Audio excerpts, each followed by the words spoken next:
Headquarters, Kingston, Georgia. November 9, 1864. The Army will forage liberally on the country during the march. There will be no general train of supplies. Corps commanders will destroy mills, cotton gins, and property of use to the enemy. Pioneer detachments will repair roads and bridges as required.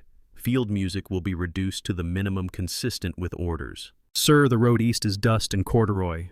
Rations today are short by flour and salt. 2 men detailed from the band to stretcher duty. Pickets note movement at the far tree line without contact. Bridges held through the night by small parties. No complaints beyond coughs and sore feet. I received your letter at last, though the date is worn. I am well enough to stand guard when called. Boots are thin, but I make no disturbance. They say our pay will be made equal in due time. I keep my name clear on the roll. Tell them I was here when the wagons passed. A drum was found at the road's edge with the strap parted. No claimant came forward at evening roll. Instrument removed from the baggage list to reduce weight. Cadence to be kept by file leaders in low voice. No further music authorized on this route. March to commence at first light without signal. Night quiet except for the wagons. Wind steady from the south across the trestle. 2 lanterns seen moving against orders near the far bank. Challenge given and repeated, and no answer returned. Single shot believed accidental with no damage reported. Detail sent at dawn to examine timbers for scorch. Hospital register temporary. Admitted for fever, diarrhea, and exposure. 2 returned to duty after 3 days. 1 death recorded and buried near the oak at the bend. Markers improvised from crate slats. Family names unknown at time of interment. Depot memorandum received at noon. Shoes sizes uneven and not sufficient for the company. Blankets fewer than vouchers state. Trousers to be mended at quarters with thread on hand. Cartridge boxes inspected and fit for service. Return this paper with remarks, if any. A woman came with a boy and a bundle. Asked if rations could be spared from the train. Given a small measure of meal, understanding instruction. Names not taken as time pressed the column. They walked along the ditch until the turn. Seen no more after the rain set in. From the courthouse steps a report was read. All is quiet, said the man with the sheet. Bridges secure and rails rendered useless to the enemy. Colored troops behaved with steadiness at their posts. No casualties worthy of special mention. The column proceeded without music. Ledger of names and marks. Some signatures written and some given by cross. 1 line left blank where the man was sick. 1 line circled where the name was uncertain. All present when the list was closed, save 2. Reason noted as absent by order to hospital. Old folks say they heard feet before they saw coats. No band and no horn, only leather and breath. A drum lay on its side and nobody touched it. They kept on past the well and the split-rail fence. Dust rose and settled on the hedges. The road held the sound a long time after. Paymaster's table posted in the yard. Arrears to be settled when appropriations arrive. Men to wait in files by company and rank. Those without papers to bring a witness. Discrepancies to be written on the reverse. No promises beyond what the law allows. Order to destroy what cannot be carried. Corn ground and meat salted and tools taken up. Spare weight to be left at the lane. Instruments not essential to march to be set aside. Silence preferred where roads narrow and houses close in. Proceed without delay to the next crossing. Before we begin, leave a comment where you're watching from and the exact time you paused. Write only what you noticed first. A word or a line or a sound that was not there. Keep it plain as the page. What did you feel in that silence?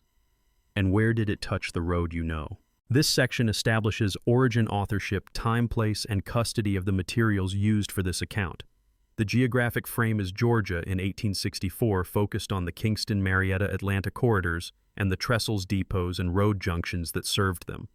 The temporal window is late summer through early winter 1864, with an anchor at Kingston in early November. The institutional actors are the War Department adjutant and quartermaster branches, medical staff, and provost offices. The human subjects present in the papers are enlisted black soldiers in United States Colored Troops detachments, their white officers, civilian clerks, and formerly enslaved civilians moving near posts and trains. Operational directives issued at Kingston in early November define the logistical baseline used here. They authorize liberal foraging, ordered destruction of assets beneficial to the enemy, repair of roads and bridges, and the reduction of non-essential baggage. Copies survive in printed official compilations and in manuscript field order books. The language is administrative with no commentary beyond function. Where those directives mention reduced field music or reassignment of musicians, the phrasing is logistical rather than symbolic. Daily practice is visible in routine returns and ledgers created by regimental and post staff. Morning reports and muster rolls list men present, absent, sick, or detached with brief reasons. Payrolls track periods served and amounts due, including arrears. Clothing and equipage returns, document sizes and deficits for shoes, blankets, trousers, and accoutrements. These forms are repetitive by design and therefore reliable for patterns. Quartermaster memoranda register issues and shortages by date and company. Entries commonly note uneven shoe sizes, insufficient blankets, and textile mending to be done in quarters with thread on hand. Cartridge boxes and basic arms fit are recorded as serviceable unless otherwise stated. When instruments are struck from baggage lists, the notation is brief and unemotional. Such excisions align with a general push to save weight and accelerate movement. Hospital registers provide the clinical trace of the same period. Admissions concentrate in fever, diarrheal disease, respiratory complaints, and exposure. Outcomes include return to duty transfer and death with simple burial notations. Grave markers are often described as temporary or improvised. Follow-up entries are irregular, and many burial sites are not subsequently formalized in the record. Provost guard logs and post returns record interactions with civilians along the routes. Terms such as contraband appear routinely alongside ration or transport decisions. Individuals are frequently unnamed and identified only by role or kin relation. The omission is a structural feature of the paperwork, rather than an interpretive choice. It confirms presence and aid while limiting named recovery. Newspapers published in 1864 provide contemporaneous but uneven coverage of movements and depot incidents. Notices compress complex activity into short paragraphs and display editorial perspectives shaped by region and allegiance. Mentions of black regiments appear intermittently, sometimes by number only, sometimes by generic label. Where dates and places match military returns, the notices are treated as corroborative. Where they do not, they are used as context and marked as such. Post-war pension files and affidavits add sworn retrospective statements that occasionally clarify gaps. Veterans and witnesses attest to guard, escort, and labor duties locations in Georgia and illnesses traced to encampments. Errors and memory drift are present, but legal penalties bounded exaggeration. These files are weighed against wartime entries and not privileged over them.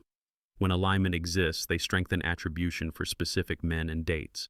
The principal custodians of the records cited are federal and state repositories. The National Archives holds compiled service records, quartermaster and medical returns, and pension files.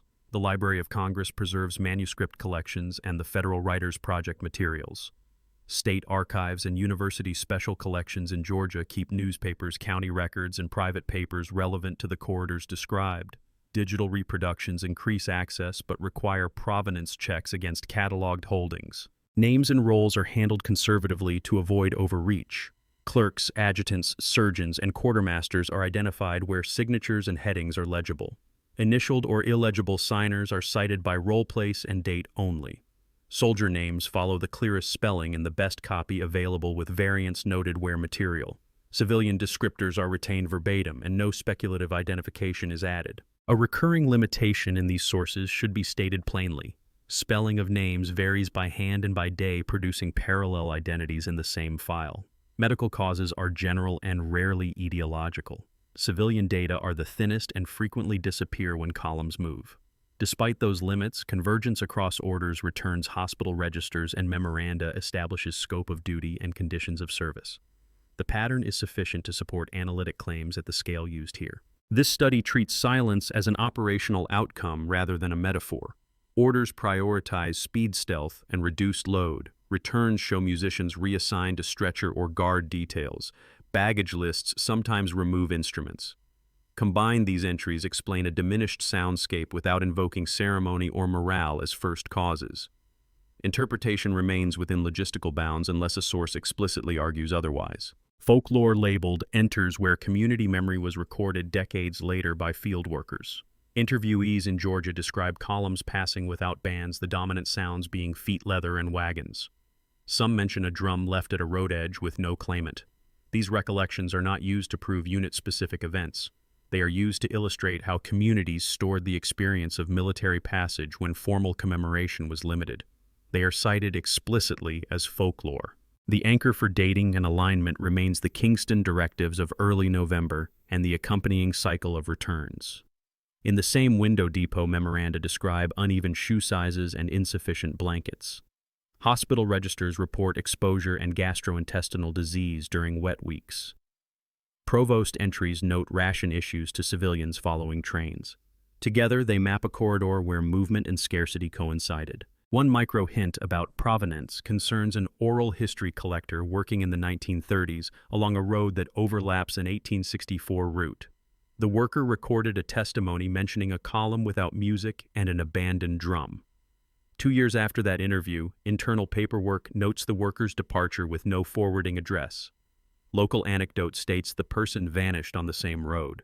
This anecdote is uncorroborated and is presented here as program folklore attached to collection history, not as evidence about 1864. The guiding question into subsequent sections is narrow and testable within the archive's limits. What can be recovered about black soldiers and nearby civilians in late 1864 Georgia from named ledgers, orders, and returns? And where do their lives exceed the measuring capacity of those forms? Where the documents are explicit, assertions will be direct. Where the documents are thin, the narrative will mark the limit without speculation. Where community memory persists without documentation, it will be labeled as folklore and placed beside, not within, the evidentiary spine. County newspapers in Georgia during 1864 carried notices for the recovery of enslaved people who had fled toward Union lines. Typical entries listed first names or nicknames, approximate ages, physical marks, clothing last seen, and the name of the claimant. Rewards were stated in dollars, sometimes scaled if capture occurred beyond county boundaries. Directions often referenced roads, ferries, or rail spurs that also appear in military returns, placing flight routes along the same corridors used by supply trains and guards. An elderly informant recorded decades later recalled that a figure passed the yard before daylight and did not speak. The dogs did not bark, which the family took as a sign that the traveler carried a prayer given for protection. The household waited until noon to mention it aloud. The memory attributed safety not to distance or concealment, but to a word spoken correctly once to set the path. Friedman's bureau correspondence from the first months of 1865 looked back to movements in late 1864 and noted gatherings of formerly enslaved people near post depots and crossing points. Officers described the distribution of rations when capacity allowed and refusals when stores were exhausted. Some letters mentioned the difficulty of tracking individuals without surnames in the ledgers. Others asked for guidance on employment contracts as the Army moved forward and civilians were left at points without clear authority. A church song persisted in a community near a trestle that had been guarded that year. The lyrics did not mention soldiers or bridges. It repeated a line about a road where feet counted time for themselves. The congregation used the song at autumn meetings, saying it kept away harm from travelers. When asked for explanation, members said only that people had once waited by the river to hear the road before they saw it. Brigade and regimental returns show black companies assigned to guard bridges, escort trains, and labor on repairs. Morning reports listed men present and absent with notations for sickness and detachments. In several companies, musicians were reassigned to stretcher duty or to ordinary ranks. Clothing returns identify shortages in shoes and blankets during wet weeks with instructions for mending trousers in quarters. Hospital registers recorded admissions for fever, diarrheal disease, and exposure. Burials were noted with temporary markers. A short narrative collected by a field worker told of a drum found by a fence, the strap broken and the shell scuffed. Children were said to have looked at it from the lane but were told not to touch. The item remained through one rain and was gone by the next morning. The account did not claim who removed it. The family said the lane was quieter for a season after. Pay and muster rolls for United States colored troops in the region document arrears that predated equalization with later annotations indicating settlement. In multiple cases, the rolls show names by phonetic spellings that change across months, complicating later identification in pension files. Affidavits added in post-war years by comrades or officers often confirm presence in Georgia during the period and describe duty as guard or escort, with illnesses traced to encampments near watercourses. A superstition attached to a bend in the road said that travelers should not call a companion by name while crossing the low ground. The belief held that names spoken at that spot would not return as they had been sent. Those who followed the rule said they reached the other side without trouble. Those who did not were said to walk in silence the rest of the way, not as punishment but as correction. Provost guard logs note instances of civilians approaching trains or depots seeking food. Entries record small measures of meal or pork issued under standing instruction. the refusal of further distribution when stores were counted, and the decision to direct groups to follow at distance for safety. Individual names are rare. Descriptors such as woman, boy, and family prevail. The logs regularly state that time pressed and that columns could not linger. A dream report recorded without interpretation described a field of dry stalks where a line of men passed without speaking. The dreamer said the field did not rustle. A single word appeared at the end of the dream, a county name, and the teller wrote it on paper so as not to forget. The report did not tie the name to an event. The teller said only that the word felt heavier than a place. Court correspondence in a county seat summarized damage claims submitted after the war for barns, corn, and tools removed or destroyed. Some claims reference the presence of colored troops guarding a crossing or moving with a train. The tone is administrative and centered on valuation. Where the inclusion of black soldiers occurs, it serves to fix responsibility to the United States rather than to local raiders. In a few files, testimony confirms that bridges held through the night and that trains passed without loss. A ghost story attached to the same county seat said that on certain nights a lamp moved along the second-floor gallery where papers had once been read aloud. The light made no sound and left no soot on the ceiling. The tale did not specify a reader or a message. It ended with the observation that the lamp's path stopped where the gallery overlooked the road. A run of small notices in a regional paper announced captured runaways brought to jail with fees due for board and for advertising. Each notice included a brief description: height by feet and inches, complexion by custom of the time, and distinguishing scars. Some notices stated that the person named claimed freedom under federal protection and would not consent to return. These notations are rare but present. The format reveals an administrative struggle over jurisdiction during the changing months. A short line in a family notebook said that a man passed one night with a paper pinned inside his coat. The note said only that it gave him a way to walk without being stopped. The family did not see the paper. They saw the pinhead when he shifted under the lamp. The notebook did not state whether he reached what he sought. It stopped with the sentence about the pin. A depot memorandum lists deliveries of shoes with sizes uneven and totals below the number of men on the roll. The same paper notes that blankets were fewer than vouchers stated, and that trousers were to be mended with thread on hand. Returns from adjacent days show cartridge boxes inspected and fit for service. The pattern suggests functional readiness alongside basic discomforts that increased risk in cold, wet conditions. An older worker told a collector that breath hung heavy in the air during a certain week and fell like cloth to the ground. The remark was not an attempt at weather description. It was a way the speaker used to say that people tired quickly and had little left to lift their voices. Asked to clarify, the worker said only that the road asked for more than voices.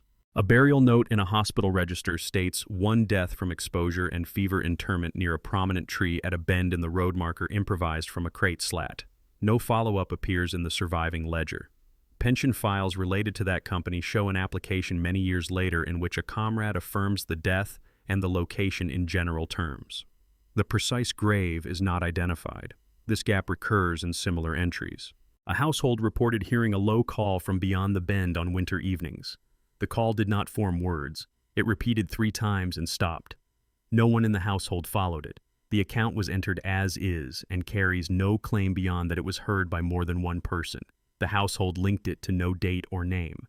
The combined picture from runaway notices, bureau letters, military returns, hospital registers, and court correspondence is consistent. Black soldiers operated along defined corridors under strain. Civilians sought proximity to trains and posts for safety and subsistence. Equipment and clothing deficits were common. Illness followed wet weather, and administrative systems recorded presence by counts more often than by full names. These sources do not explain silence. They show conditions that made silence functional. The paired memory from community songs, short stories, superstitions, and dream reports is likewise consistent: a road where columns passed without band or horn, an abandoned instrument seen, and then absent names kept back at certain crossings, and a sense that movement carried meaning, not wholly contained in orders or receipts. These statements do not settle facts. They keep a space open where facts do not reach. Together, the 2 lines form the song of truths for this period and place. The first line is counted in ledgers and dated by dockets. The second is held in recollection and repeated without claims to authority. Each line corrects the other's omissions. Where the documents reduce persons to entries, memory supplies intention and caution. Where memory leans toward pattern, documents return the story to fixed times, identifiable roads, and measurable tasks. The convergence is not proof of any single episode. It is an alignment sufficient to justify attention to a march recorded as function and remembered as passage. Guards held the bridge through the night. No survivors were found among the attackers. Oral record. But the drums still answered that night, not for battle, only to keep the living together in step. Ledger instrument drum struck from baggage to reduce weight. Oral record. It lay by the fence at dawn on its side, and the road would not take it in. Morning report. Present for duty 48, sick 7, detached 3, absent to hospital 2. Oral record. They set the pace with breath and walked the sick between them. Death from exposure and fever. Buried near Oak at Bend. Marker improvised. Oral record. A low call rose from that bend 3 evenings after without a name. Newspaper notice: runaway captured and committed to jail. Owner to prove property and pay charges. Oral record. He wore a paper inside his coat that said he belonged to the morning. Quartermaster memorandum: shoes issued sizes uneven. Blankets fewer than vouchers. Trousers to be mended at quarters. Oral record. A woman wrapped her boy in a soldier's coat. He said he could spare the coat, not the road. Field music reduced to the minimum consistent with orders. Oral record: feet learned to speak to each other and the canebrake carried their answer. Provost log rations issued to civilians by measure, names not taken, time pressing. Oral record. They knew us by how a hand held the spoon, not by what we called ourselves. Court file claim for corn and tools destroyed. Witnesses attest federal guards at crossing. Oral record. A lamp traced the courthouse gallery at night and stopped where the road begins. Name uncertain. Mark entered. Pay due on settlement of appropriation. Oral record. Do not call a companion by name in the low ground. Let the name cross by itself. Railguard report. Signal given. Challenge repeated. No reply. Single shot. No damage. Oral record. A light moved along the far bank and left no shadow on the water. Pension affidavit. Affiant escorted trains in Georgia. Illness contracted at Riverside encampment. Duty steady. Oral record: breath hung like cloth that week. We folded it and carried it because nothing else would. Grave temporary, to be marked when circumstances permit. Oral record: children were told not to point. Pointing keeps a soul in one place. Newspaper paragraph: all is quiet. Bridges secure. Colored troops behaved steadily. The column proceeded without music. Oral record: quiet is a word for people who were not on the road. Special order: destroy mills and gins. Render rails useless to the enemy. Proceed without delay. Oral record: the road does not hurry.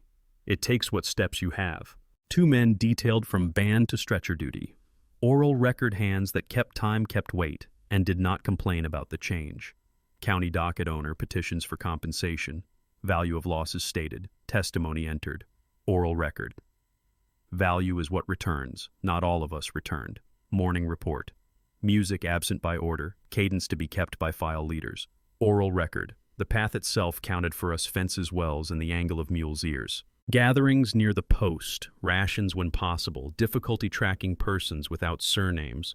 Oral record: family is whatever can follow you until you can stop. Hospital note: 2 returned to duty after 3 days. Broken record. The next line is missing. Only one word remains: returned. Payroll. Arrears to be settled on appropriation. Discrepancies to be noted on reverse. Oral record: he wrote his name on the air and said it would hold until the paper found him. Lanterns seen after taps. Challenged. No answer. Detail sent at dawn. Oral record: some lights will not come when called. Some leave before you know they were there. Adjutant's cover enclosures forwarded. Reports complete for the month. Broken record: attachment absent. No explanation docketed. Court clerk affidavit sworn as to federal guards at the trestle. Claims sustained in part. Oral record: the trestle sang under weight. We heard it better than we heard each other. Cartridge boxes inspected. Fit for service. Oral record: voices were not inspected. They served anyway. Newspaper brief: captured runaways delivered. Fees due. Oral record: he would not speak the name the paper used for him. Surgeon's note: exposure aggravated by wet. Tent cloth insufficient. Treatment limited. Oral record: Rain remembered where you had been after you left. Discipline good. No noteworthy irregularities. Oral record: The irregularities are the parts that kept us alive. Order of march. Proceed by daylight. Signals as directed. No unnecessary halts. Oral record night carried us when day could not. County letter jailer reports a man claiming freedom under federal protection. Disposition uncertain. Broken record, margin torn, docket word illegible. Civilians following the train at distance. No incidents worth recording. Oral record worth recording depends on who holds the pencil. Inventory instruments not essential to march to be set aside. Oral record. When a sound is set aside, it finds another place to live. Bridge inspection. Timbers sound. Scorch absent. Pickets rotated. Oral record. The bridge did not burn because it remembered water. One line left blank. One line circled. Total present adjusted. Oral record. Blanks in circles are as human as letters. Rail destruction notice. Rails heated and twisted. Traffic denied to the enemy. Oral record. We straightened ourselves because the rails could not. Clothing return. Mending to be done at quarters. Thread on hand. Oral record hands were the only thread that did not run out. Morale acceptable under circumstances. Complaint minimal. Oral record. Complaints were folded into the next mile. Burial addendum. Family names unknown at time of interment. Oral record. Unknown to whom. Camp report latrines relocated. Boil orders posted. Compliance partial. Oral record. Some instructions are older than paper. Wagons to move under escort. Pace as roads allow. Oral record. Pace as hearts allow. Field remark. Music resumed at review only. Oral record. A review is not a road. Friedman's memorandum. Employment contracts to be drafted as troops move forward. Authority unclear in some districts. Oral record authority is where a mouth meets an ear. None from direct action this week. Oral record illness does not ask for a report. Abstract of issues. Rations reduced. Salt scarce. Coffee limited. Oral record. Silence tastes like whatever you have left. Postscript on letter. Tell them I was present when the wagons passed. Oral record presence is not the same as being seen. Colored troops behaved with steadiness at their posts. Oral record. Steadiness is what you do when no one calls your name. Map note roads repaired as required, bridges secured. Oral record. Some crossings ask you to leave something behind. Final endorsement of month. All papers forwarded, files in order. Broken record. A gap appears where a page should be. Heard feet before coats, no band. Oral record we counted and did not miss. Record maps from Reconstruction-era bureaus trace outward lines from posts and river towns toward rail junctions and county seats. Arrows mark departures, destinations, and seasonal returns for work or kin. The legend shows months' distances and estimated counts. The lines are administrative paths measured in days and vouchers. In the same counties, a spiritual persisted that repeated a refrain about walking home by the river at night. The refrain does not name a road, it names a direction kept in the mouth. The melody holds a route the map cannot show and places a boundary where paper stops. Affidavits gathered during Reconstruction hearings describe movements after 1864 as matters of contract, wage, and complaint. Witnesses state that men who served on guards or trains sought employment near depots that families joined them, and that disputes arose when pay failed or rations fell short. The tone is procedural. Facts are sworn and docketed. In churchyards near those depots, services opened with a call that asked the living to stand and the not yet settled to rest. The call does not call names. It acknowledges proximity without claiming to resolve it. Letters from soldiers written in late 1864 and referenced in later pension files report health station and endurance. Writers ask that relatives be told they were present when wagons passed, that boots would serve a little longer, that equal pay was promised and not yet arrived. They do not mention ceremony beyond inspection or review. In the same communities, testimonies recorded decades later say that hymn leaders paused between verses to let the room complete the words. The pause functioned as a test of memory and as a form of consent. The silence carried content the letters did not require. Newspapers printed summaries of destruction and construction, rails heated and twisted, bridges guarded and repaired, mills rendered useless, roads cleared.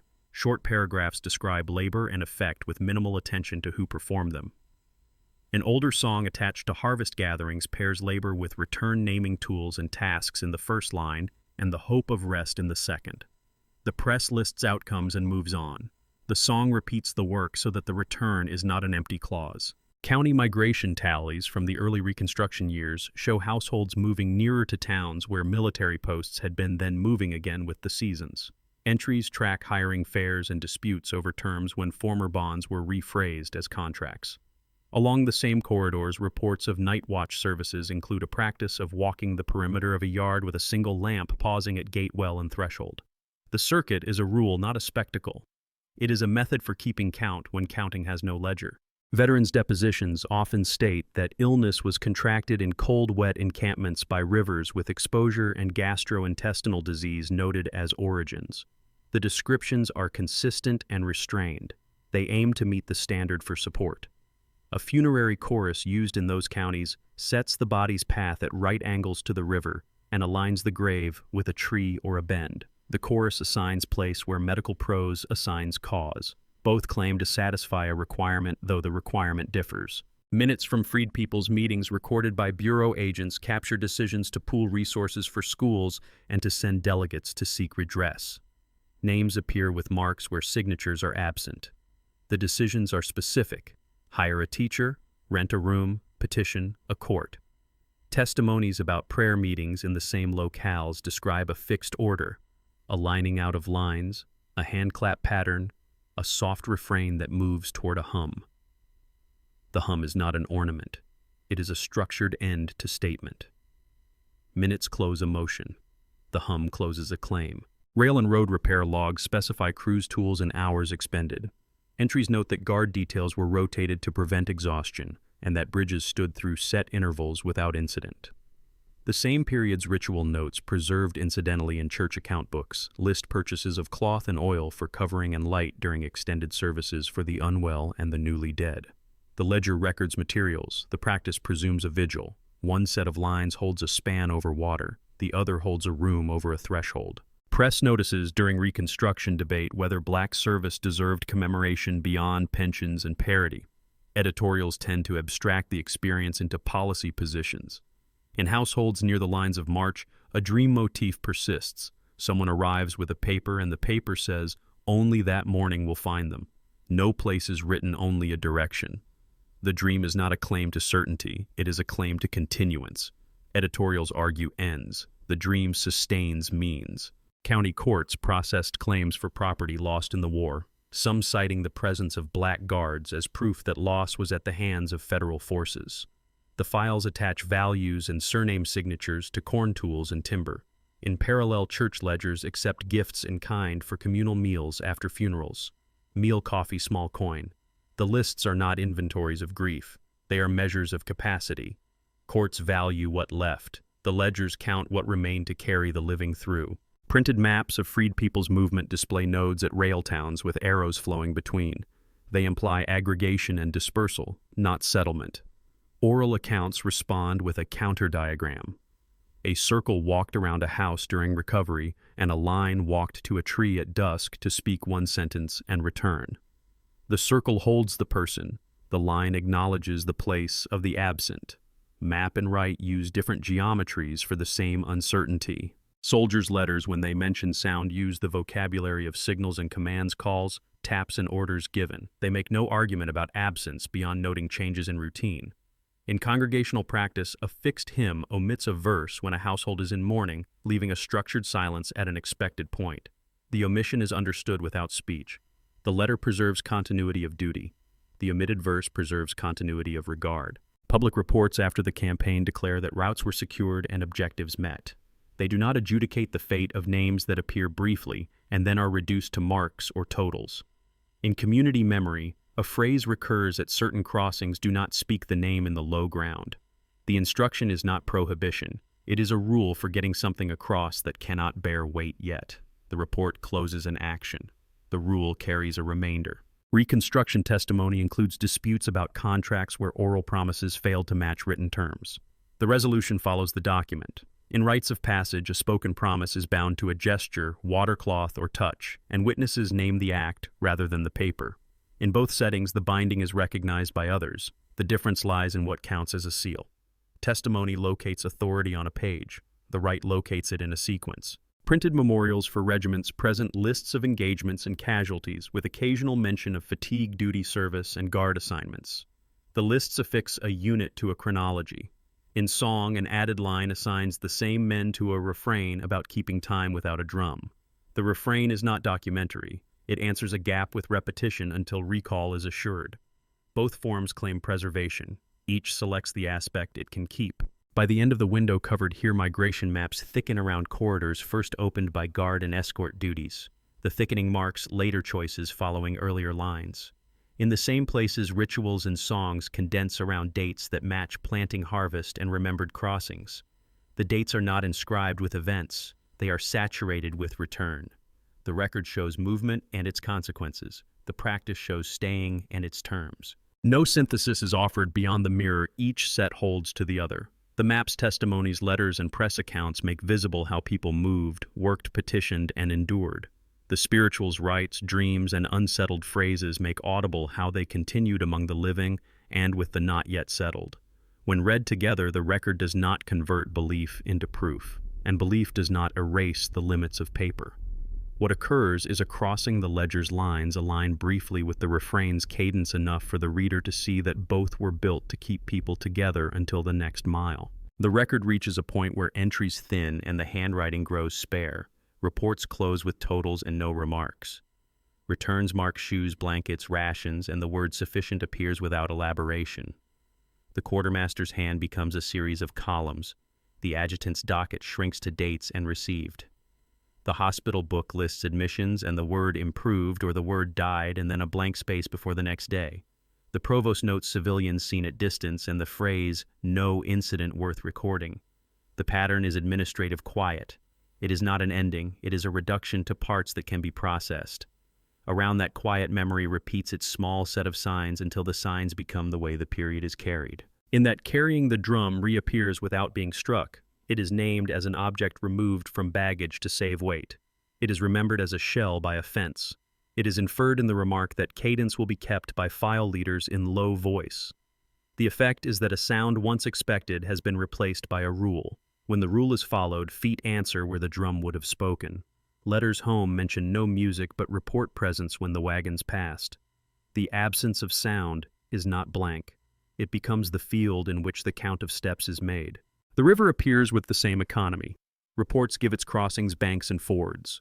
Logs state that lanterns were seen near the far side. Affidavits connect illness to encampments by its edge.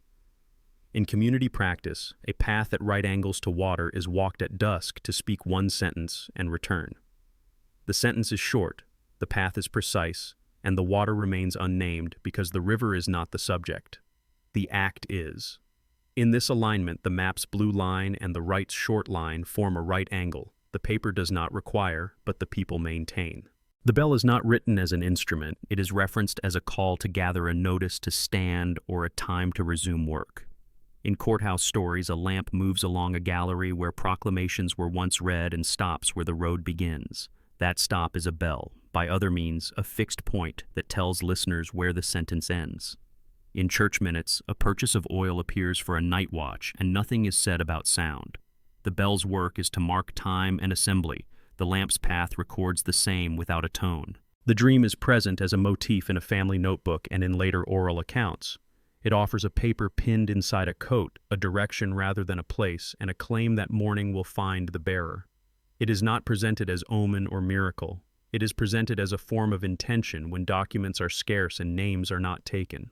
The dream and the affidavit do not cancel each other. They touch at the point where a person needs passage and names cannot yet be carried across. The refrain that the column proceeded without music returns in newspapers and returns. It sits beside notations that 2 men were detailed from band to stretcher duty and that field music is reduced to the minimum consistent with orders. The people who walked the road remember that feet learned to speak to each other. The phrase is not figurative in that setting. It is literal enough to keep pace and to keep the sick between stronger shoulders. The administrative note and the recollection are mirrors. Each confirms the other by not using the other's terms. At the oak by the bend, the burial entry names exposure and fever, a crate slat marker, and no follow-up. Pension testimony many years later adds a comrade's affirmation and a general location. Community statements say that a call rose from that bend on 3 evenings without a name. The call is not a bell and not a drum. It is closer to the practice of pausing a hymn to let the room complete the line. The completion is not recorded anywhere else. The echo is sufficient for those who heard it. The rule about names in the low ground recurs at crossings. It serves no administrative function, but it governs speech where the ledger cannot. The logic is consistent with tasks that must be done without drawing attention and with people whose legal status is unsettled. The file notes say names uncertain and marks entered. The oral instruction says, let the name cross by itself. Both protect the person in a way the other cannot. Each is a device for getting a body to the other side. In reconstruction maps, migration arrows thicken along the very corridors where guards stood and trains moved in 1864. The arrows do not annotate why a household moved. They mark that movement occurred. In seasonal services, the refrain about walking home by the river is sung without naming which bank. The administration records flows. The congregation records continuance. The mirror is exact enough that the same place can be found from either side the depot during the day, the gate, the well, the threshold at night. The equal pay settlements arrive in the congressional record and then arrive again in the paymaster's ledger. The interval between authorizing and paying is visible in handwriting styles in ink. Letters written in the waiting period say only that a name remains on the roll and that boots still serve. In evening practice, a verse is omitted in a hymn when a household is in mourning, and the omission is understood as a form of recognition. Both systems acknowledge a debt, both require time, both leave a trace different from a line in a column. Silence is now deliberate and not only circumstantial. Orders prefer it in narrow roads and near houses. Reports use it in the economy of phrase. Churches use it between lines that the room knows by heart. Families use it when a traveler passes before dawn and the dogs do not bark. Silence is a tool and a signal, a shared condition and a chosen act. In the corridor of late 1864, it governs movement, record, and regard. At the point where the archive tightens, a small set of words remains present: steady, guarded, repaired, issued, buried. Each has a counterpart in the phrases kept by households, kept time by breath, crossed without a name. The lamp walked the gallery, the road would not take the instrument in. No synthesis is attempted beyond placing them side by side until they answer each other. The record is not asked to sing. The memory is not asked to prove. They are asked to hold. A last line is read because procedure requires endings. It belongs to a report that closes a month, all papers forwarded, files in order. Another line exists outside the report and is spoken because gatherings require closure, stand, and let the not yet settled rest. Between them, the echo carries what neither sentence contains. The road appears again as a ledger of steps and as a refrain that numbers those steps until morning. The echo is not loud. It is persistent enough to be learned. No one wrote again after that page. The returns resume in another hand on another month. The lamp's path is not described again in the courthouse book. Oil purchases continue in the church ledger. The oak at the bend is not docketed. Maps show the bend as a curve without name. The drum is not requisitioned. Cadence remains assigned to file leaders. The dream is not annotated. A later testimony repeats that morning found the bearer. The elements do not resolve into an official conclusion. They gather at the crossing and wait. The closing sentence is the only one that must be spoken in full because it is the last one that both lines recognize. It contains no embellishment and requires no reply. No one wrote again, but the drums kept answering. The materials used to assemble this account are now identified and at hand. Field orders and monthly returns were located in federal repositories and in printed compilations derived from them. Muster and payrolls, clothing and equipage returns, quartermaster memoranda, hospital registers, and provost logs were consulted in series where they survive for the relevant months. Pension files and affidavits were read in copy with attention to statements that tie men to posts, bridges, and trains in Georgia. County court papers where available supplied valuations and witness statements that fix crossings and depots in a civilian frame. These items are preserved under standard custody. They can be requested, examined, and cited. They form the administrative spine of what is known. Later recollections gathered under the Federal Writers Project and similar efforts are housed in manuscript divisions and in microfilm or digital reproductions. The field workers who collected them are named in project files when signatures are legible. In other cases, only initials or county offices remain. Church minutes and ledgers where consulted reside in local custody or in denominational archives that grant access for study. Newspaper paragraphs from 1864 and Reconstruction were drawn from state repositories and university libraries that maintain runs and indexes. None of these holdings are unique to this narrative. They are the common field in which any reader can verify or dispute a line. It remains true that gaps are built into the record. The file that notes a burial by an oak at a bend does not show a return to formalize the grave. The provost entry that records a ration issued to a woman and a boy does not add names on the next day. The muster roll that circles a name for uncertainty is not corrected in a later hand. The payroll that marks arrears as to be settled on appropriation provides no line in which a matching receipt is pasted. The order that reduces field music for reasons of speed and load does not explain how cadence was kept when assignments changed. These omissions are not rhetorical. They are procedural realities of a mobile army and of a bureaucracy under pressure. What has been recovered is therefore a pattern rather than a plot. Black soldiers in guard escort and labor roles secured bridges and depots, moved supply, and endured disease environments amplified by weather and scarcity. Civilians who approached the corridors sought safety and food and left faint traces in ledgers designed for other purposes.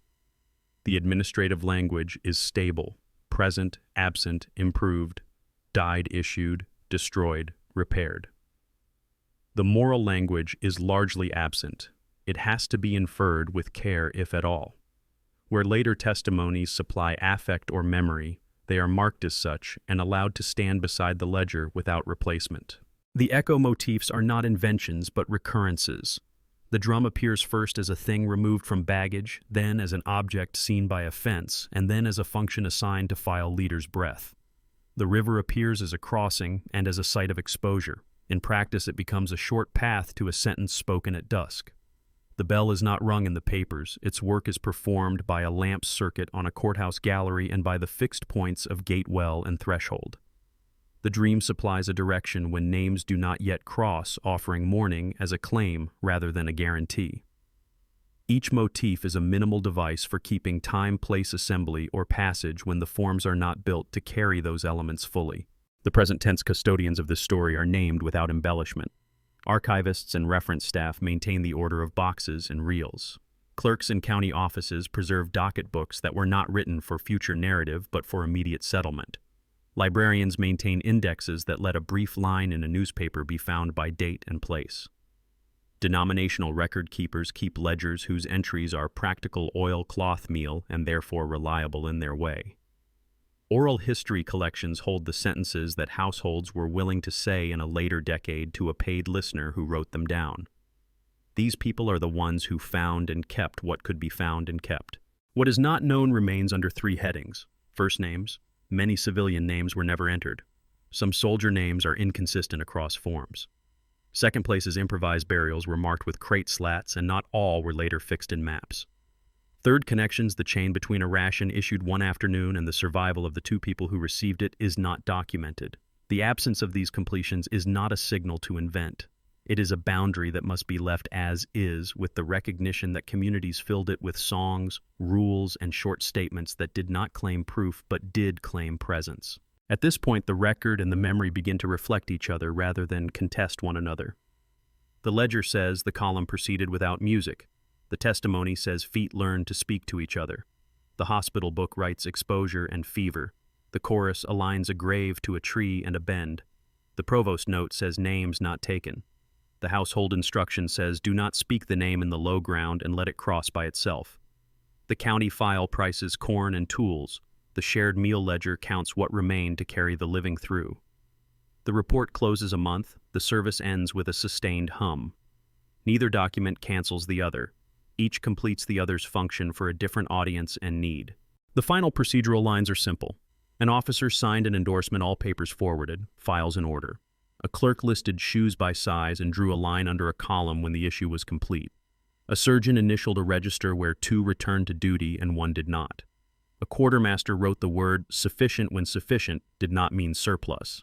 A paymaster tallied arrears and wrote settled or left the space blank.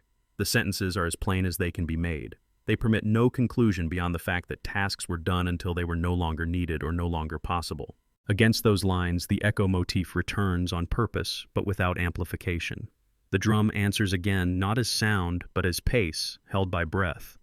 The river receives another small path and another short sentence at dusk. The bell's work is finished by the lamp's slow circuit and the stop at the edge of the road. The dream continues to pin a paper inside a coat for a bearer who needs passage at dawn. No voice is raised to render this into theater.